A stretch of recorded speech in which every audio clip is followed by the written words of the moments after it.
Okay, so in section 11.1, you learned that in order to be able to find the probability of events, it's very important that you can count the number of outcomes, okay, because everything revolves around that.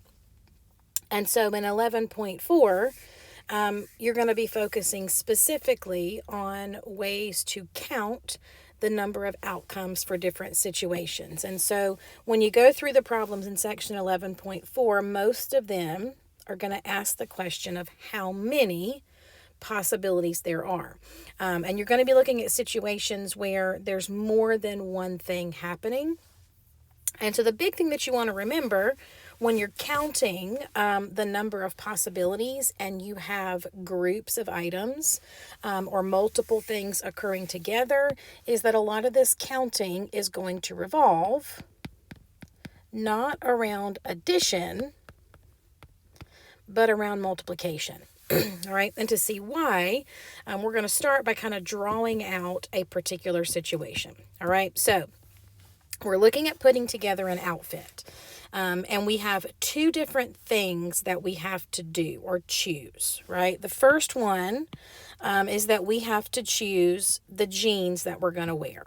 All right, and we have two choices for that. We can wear black or blue.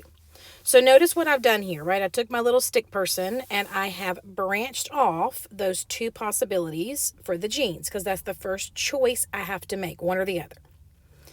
And then comes a second choice that has to be made. This is what I mean when I say there's more than one thing happening. The second choice that has to be made is we have to pick a t-shirt to go with said jeans. All right. And that t-shirt can be white, green, or red, regardless of the pair of jeans that you picked out. All right, that's why I've branched the t-shirt colors off from each pair of jeans. Because if I pick black jeans, I can wear any one of the three shirts, just as I can if I pick blue jeans. All right, this is actually what we call a tree diagram, where you branch off the different possible outcomes. And what it allows you to do is determine what your different combinations would look like. And you do this by just following the branches. So if I want to list out the outfits, right, I'm just going to follow my branches. The first outfit would be black jeans and a white shirt. All right, I can just write it down. The second outfit would still be black jeans, but with a green shirt. I'm just following all my branches. The third outfit would be black jeans with a red shirt. But the same shirts could be worn with the blue jeans. So I've got three more outfits here. All right. Blue jeans, I'm going to use lowercase b there, with a white shirt. Blue jeans with a green shirt, or blue jeans with a red shirt. And so what I can see here when I follow my branches, right, I've actually listed them all out here. But if I want to determine the number of different possible outcomes, I can do that by listing them out and then just counting that there are 6 different possibilities. Now, the reason I say that this section will largely revolve around multiplication is because the shortcut here, because you're branching off, is to see that if you just take the number of possible jeans, there were 2, the number of possible shirts, there were 3, and multiply these two things together, that will tell you, without having to list everything out, that you've got 6 different possibilities. All right, this is what we call the fundamental counting principle. All right, you can use a tree diagram to list out all your different possibilities, but if you just want to count the number of possibilities without writing them all down, you can take the number of options for each one and just multiply those things together. So like right here, I'm putting together a 2-course meal. All right, and there's 2 things I have to do. I have to choose an appetizer and a main course. I could make a tree diagram if I wanted to actually list the meals, but I don't have to. All right, I just want to count them. So all I have to do there using the fundamental counting principle is say, all right, I've got 6 appetizers to choose from. I've got 14 main courses to choose from. And if I multiply those 2 things together, I can get a quick count that I've got 84 different combinations. All right, now this will work for two things, and you've got a couple additional examples here that you can fill in, but it'll also work for more than two. All right, so if we go back to our original, picking an outfit, and we've got our jeans, we've got our shirt, but we add in one more thing here, and that is we have two pairs of sneakers to choose from. All right, when you do a tree diagram, every time something new is introduced, you just continue to branch off from what you had there before. So when I branch off for the sneakers, black or gray, all right, what I'm going to do is just branch off from what I had there before. All right, so starting with the white shirt, sneakers can be black or gray. All right, same thing with the green shirt. Same thing with the red shirt. Every single thing that I had previously listed in my tree diagram, I've got to branch off for any new possible outcomes. So now if I write down my outcomes following every branch, all right, black jeans, white shirt, black sneakers. All right, I got three things that I'm looking at now. Black jeans, skipped one. Black jeans, white shirt, gray sneakers comes next. Then black jeans, green shirt, black sneakers. Every single branch has to be included. Black jeans, green shirt, gray sneakers. All right, I'm just going to continue this going across every single possible branch until I've included every different possibility. All right, so I've done all the black ones there. Now I'm going to go to blue. Blue jeans, white shirt, black sneakers. Blue jeans, white shirt, gray sneakers. All right, continuing to my green shirt.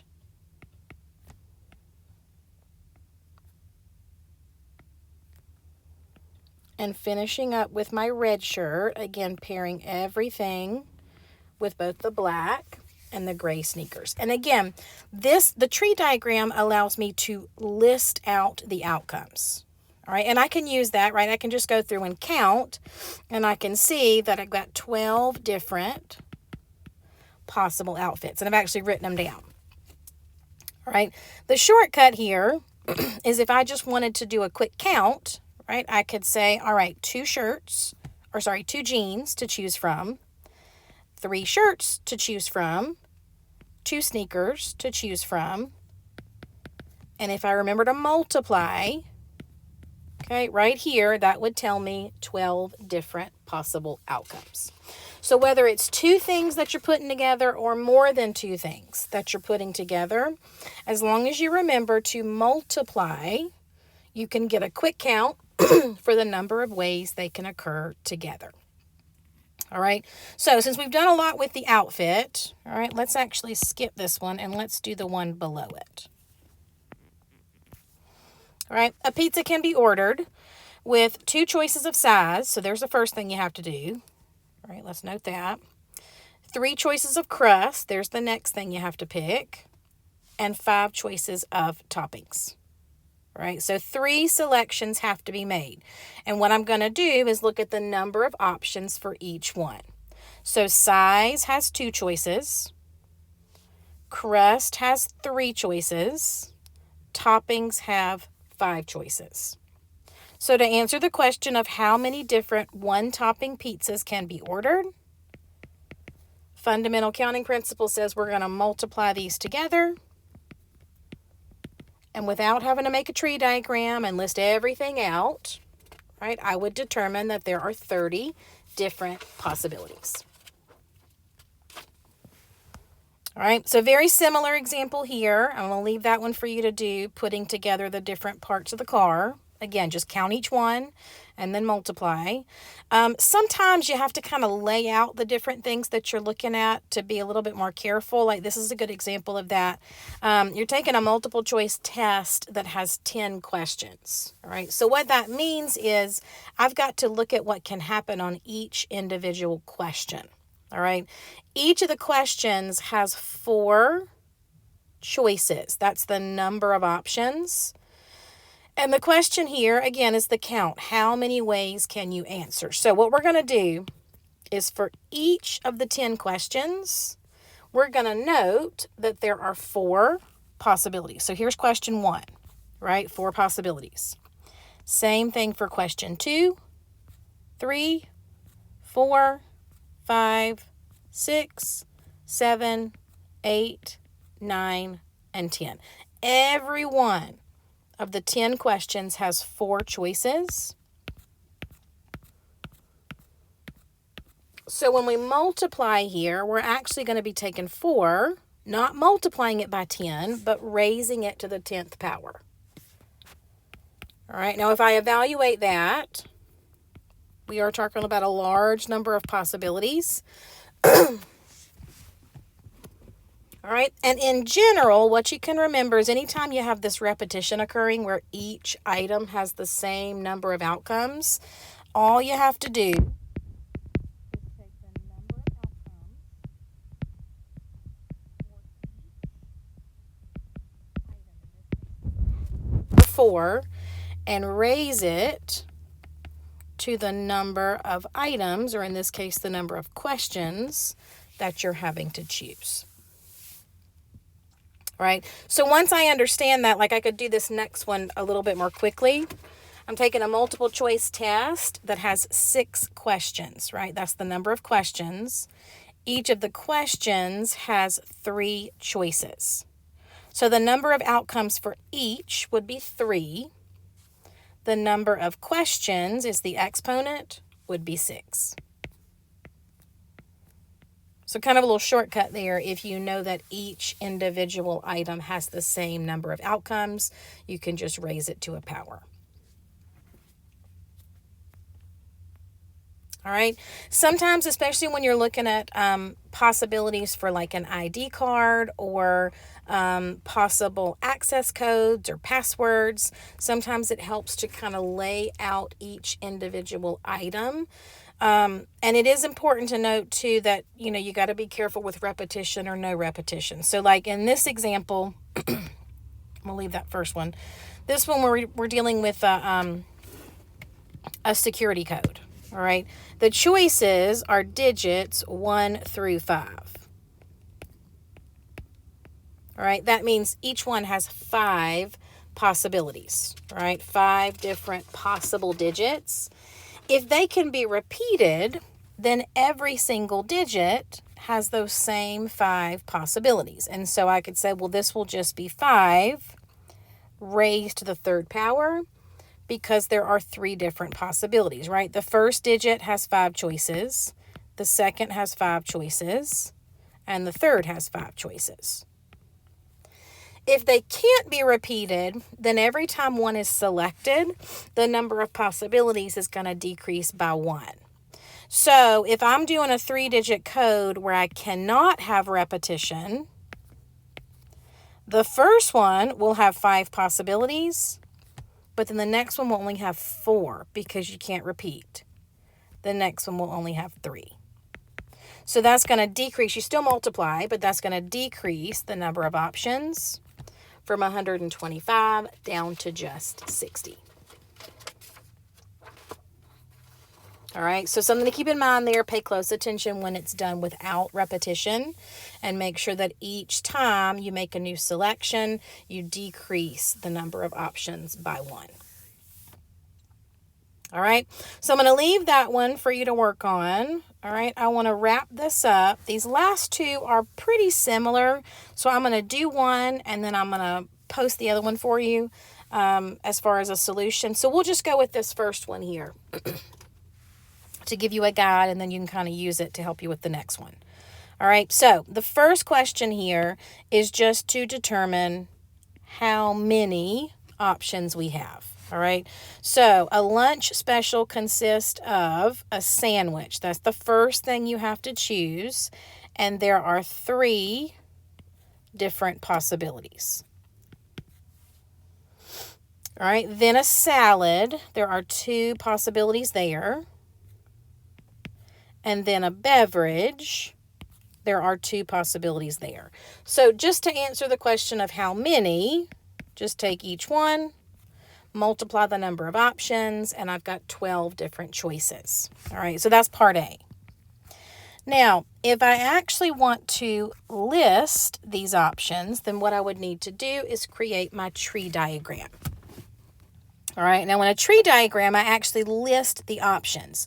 So the 3 options for sandwich, right, were roast beef, ham, or turkey. All right, that's the first thing I'm choosing. Then I'm going to branch off the 2 choices for salad. All right, the 2 choices for salad here are macaroni or potato. And I've got to branch those off from each thing that was previously listed. And then the last thing I have to do is choose my beverage. So I'm going to branch off coffee and soda from everything that came before.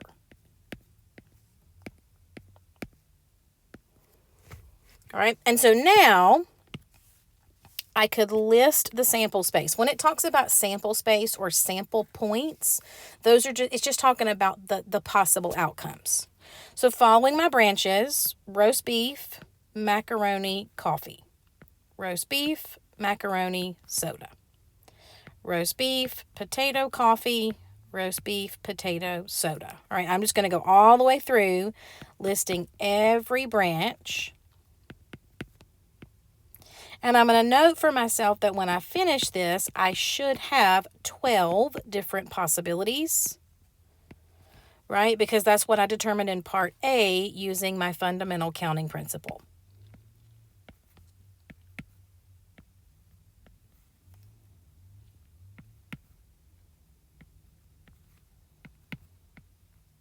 All right, so let me go back now and count, make sure I didn't miss anything.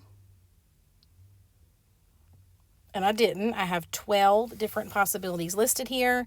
And so this is what we call the sample space. The tree diagram is where you draw it out. That's in purple. The sample space is where you actually list those different outcomes. Now, the benefit to actually listing things out in a sample space is you can use it to calculate specific probabilities. All right? Like part C says find the probability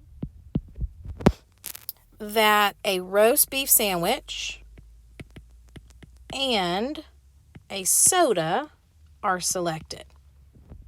So remember, for probability, right, the total number of outcomes goes on the bottom. And we've determined in part A and part B that we have 12 different outcomes.